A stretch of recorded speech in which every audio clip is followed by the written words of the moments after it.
জুলাইয়ে সাভারে আসহাবুল ইয়ামিনকে গুলি করে এপিসি থেকে ফেলে দিয়ে হত্যার ঘটনায় 10 জনের বিরুদ্ধে গ্রেফতারি পরোয়ানা জারি করেছেন আন্তর্জাতিক অপরাধ ট্রাইব্যুনাল। খুলনায় গণঅভ্যুত্থানে গুলিবিদ্ধ হয়ে আহত হলেও চিকিৎসা না পাওয়া নিয়ে ট্রাইব্যুনালে অভিযোগ দাখিল করেছেন নাঈম শিকদার।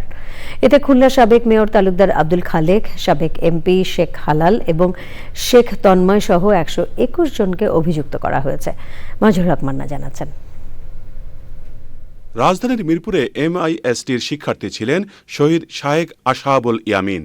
18 জুলাই সাভারে ছাত্র জনতার আন্দোলনে প্রাণ হারান তিনি। পরে তাকে পুলিশের একটি সাজোয়া যানের ওপর থেকে টেনে নিচে ফেলে দেওয়ার ভিডিও সামাজিক যোগাযোগ মাধ্যমে ছড়িয়ে পড়ে। এই ঘটনায় 10 জনের বিরুদ্ধে গ্রেপ্তারি পরোয়ানা চেয়ে প্রসিকিউশন আবেদন করলে আদেশ দেন ট্রাইব্যুনাল। এই ঘটনায় প্রসিকিউশনের পক্ষ থেকে আমরা 10 জনের বিরুদ্ধে গ্রেফতারি পরোয়ানা জারি আবেদন করেছিলাম। মাননীয় ট্রাইব্যুনাল আমাদের আবেদন মঞ্জুর করে উক্ত 10 জনের বিরুদ্ধে গ্রেফতারি পরোয়ানা জারি করেছে। এই 10 জনের মধ্যে আইন শৃঙ্খলা বাহিনীর সদস্যরাও আছেন এবং স্থানীয় কিছু আওয়ামী লীগ নেতৃবৃন্দও আছে। এই মামলায় পরবর্তী তারিখ 18/5/2025 তদন্ত প্রতিবেদন জমা দেওয়ার জন্য নির্ধারণ করা হয়েছে।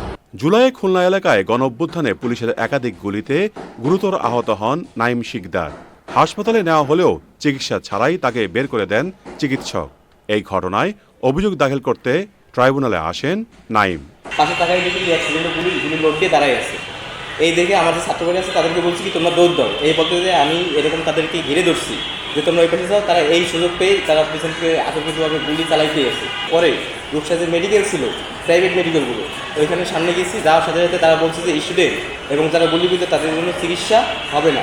আমার অভিযুক্ত আছে 8 থেকে 10 জন। তালুকদার আব্দুল খালেক, তার বউ হাবিবুন নাহার, আর তার সাথে যে কর্মী 4 জন, আর শেখ পরিবার আছে 6 জন। চানখারপুলে শাহরিয়ার খান আনাস সহ 7 জনকে গুলি করে হত্যার ঘটনায় পরোয়ানাভুক্ত আসামি কনস্টেবল মোহাম্মদ নাসিরুল ইসলামকে ওই মামলায় গ্রেপ্তার দেখিয়ে কারাগারে পাঠানোর নির্দেশ দিয়েছেন tribunal. Mazharul Haque Manna, channel I, Dhaka.